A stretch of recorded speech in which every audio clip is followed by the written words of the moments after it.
In the late 15th century, the sea was full of secrets, and fear of the unknown gripped everyone.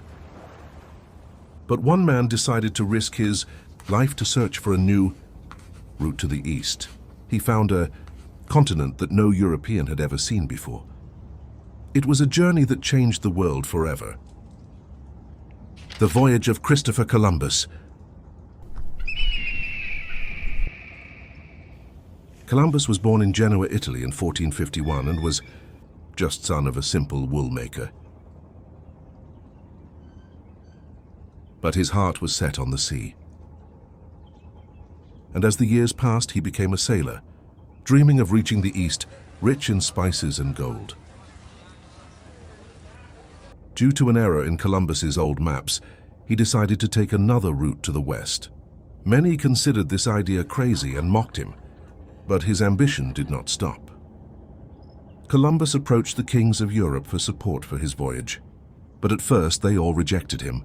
Columbus tried to convince merchants and sailors from Genoa, his city, to finance the voyage, but they refused outright and mocked him, saying that his idea was impossible because the distance between Europe and Asia via the west was too long for ships to travel.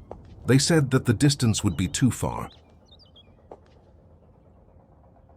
Columbus then approached King John II of Portugal in 1484.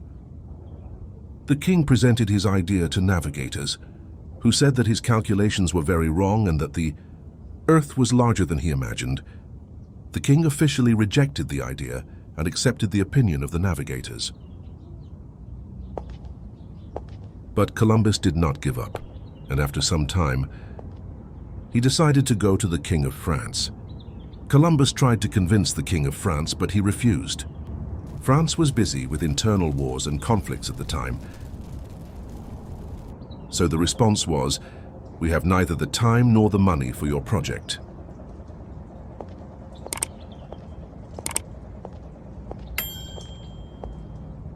Columbus went to England to ask King Henry VII for support and funding for his voyage. However, the English advisors told him that the voyage was dangerous and uncertain, and that the ships could be lost in the open sea. The king also refused.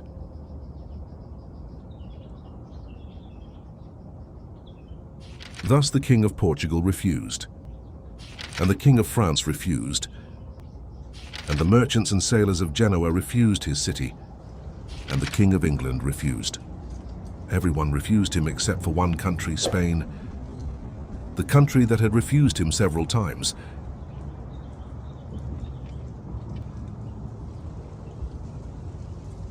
Until he reached Queen Isabella and King Ferdinand in Spain. At first they ignored him.